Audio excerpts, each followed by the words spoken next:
I have been drawing off and on for years, and I am more into drawing now than I have ever been in my life. A couple months back, a friend asked if I was willing to draw their Growtopian. I said yes, but what I didn't realize at the time was that this drawing would help jumpstart a hobby that I haven't done in a long time. In the past, I've struggled with my drawings. They were fine, but they always kind of felt bland to me. So I put a lot of effort into this drawing, and what I ended up with, I was pretty pleased with. I felt inspired by that drawing, and in the name of further developing this skill, I wanted to do more. And so I decided to draw 2 other Growtopians, starting off with a friend of mine, Elizabete. I had promised Elizabete that I would draw her Growtopian over a year ago, so I felt like I owed it to her to finally fulfill that promise. I started off with an oval shape because it fit the shape of the head of the panda, and then added the nose and the eyes. Once those were done, I added the ears and then adjusted some of the proportions before moving on. I wanted her to be lying on the head of the legendary dragon that she recently got, so I quickly sketched out the body and the arms, but then I came to my first challenge: the hand. Hands have always been the bane of my existence. Ask any artist and they will likely tell you that they've struggled with drawing hands. Thankfully, bears have paws. And for the first time, I didn't struggle too much with finding the position I wanted. I added a leg and I wasn't too happy with it, but I figured I'd wait to adjust it until I see if the dragon's head would be blocking it or not. But once that was done, it was time to start the dragon. After finding a reference that I liked, I began sketching him out. It didn't really look like the legendary dragon, so I fixed the horns and put Elizabete's panda on top of him. Thankfully, I had an excuse to erase the leg, and I began to jump around, adjusting bits and pieces of the drawing until I was satisfied with how they looked. I put her elbow behind the horn, and once that was done, the sketch was complete. It was now time to start one of my favorite parts of the drawing: the line art. For me, the line art is so fun because you take the sketch and you clean everything up. For these drawings, I used a simple, cheap drawing tablet that has served me well for years. But because it doesn't have a screen, I find that it's easier for me to zoom in and make large sweeping lines in order to get the lines as straight and neat as I want them to be. So I apologize if this part feels disorienting. Adding the fur on the head and ears was one of my favorite parts of this line art. I really wanted to make the panda look soft and pettable, and I was pleased with how it turned out. Once the line art was done, it was time to begin shading. I saw a YouTube tutorial where an artist added the shading before they added color, and I wanted to give that a try. While line work is one of my favorite parts of drawing, shading is my favorite. I love seeing how art pops with shading, and I find myself wasting time turning that layer on and off and enjoying seeing the difference it really makes. With the shading done, I began to add color. I added the black and white for the panda, and then the purple body and yellow eyes on the dragon. I didn't want the lines in the line art to be in the final product, so I jumped around, adjusting spaces between the colors until I was happy with how it looked. I added some more shading and moved on to the highlights.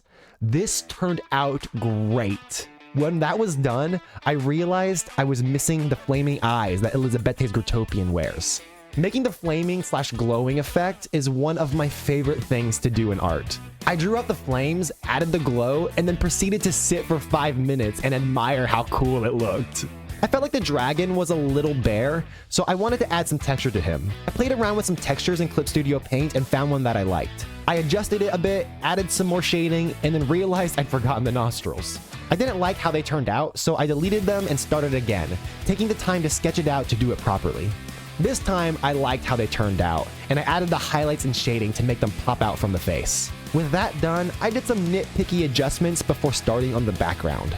I started the background with a pink color, but I wasn't much of a fan of it. I changed it to be a bright teal and immediately fell in love with it. And with that, drawing was done. This one turned out even better than I had imagined it could be, and I'm really happy with the way it looks. So there you go, Elizabete. I'm sorry it took so long. After finishing that drawing, I was excited to do another. But first, I needed someone to draw. I began a stream on Twitch and offered to draw a viewer's Growtopian. Mr. King volunteered, and I began drawing. So I have no idea where the recording of that stream went, so we're gonna start with Mr. King's Growtopian already mostly sketched out. I fixed up some of the proportions that I had already started, and then jumped into drawing his riding raptor. I was really nervous going into this one because I had never drawn anything like a raptor before. But as I got started and following along with my reference, it ended up being a lot easier than I thought it would be. It was a lot easier than drawing the human, and I've drawn hundreds of humans at this point. I wanted the raptor to be standing behind the Growtopian, so once the sketch was done, I adjusted the size and put him into position. And then something unexpected happened. We're gonna get rid of this hand here. Unfortunately, even though we spent so much time on this hand, we ended up tracing it just because I got so frustrated with it. But we're literally gonna be erasing it just to have kind of like the raptor's face up front here. That hurts a little bit to see, but like, oh, you know what would look cool? If that wasn't there, oh, it looks like he's petting the raptor. Wait, guys.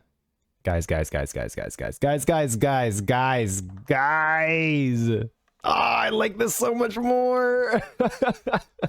That was an accident, but I love it. I really do. Sometimes happy accidents just happen in art. And you know what? I was going to take it.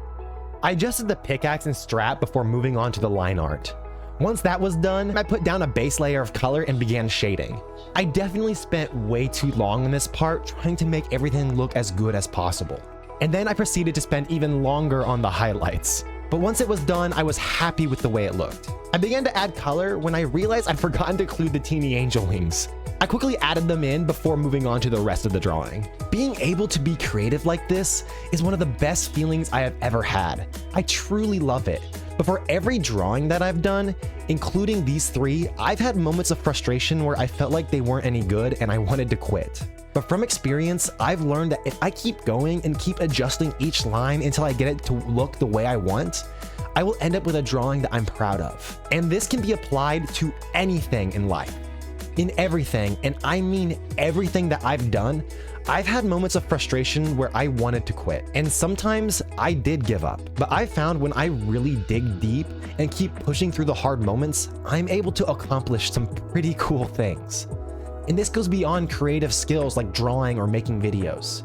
If you guys are struggling with something, whether it's a relationship, anger, or depression, I want to encourage you to not quit. Walk towards those hard moments, because speaking from experience, when you come out of it on the other side, you will look back and you will be happy that you didn't quit. This video was really great for me.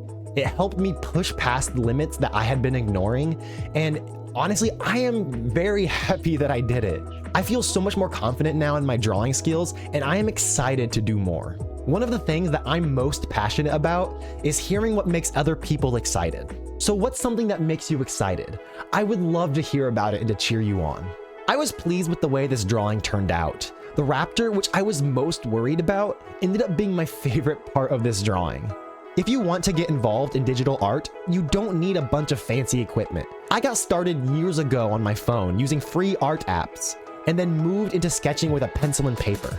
Thank you guys so much for watching this video. If you like this kind of content, let me know so that I can plan to do more in the future. I love you all so much, and I will see you next time.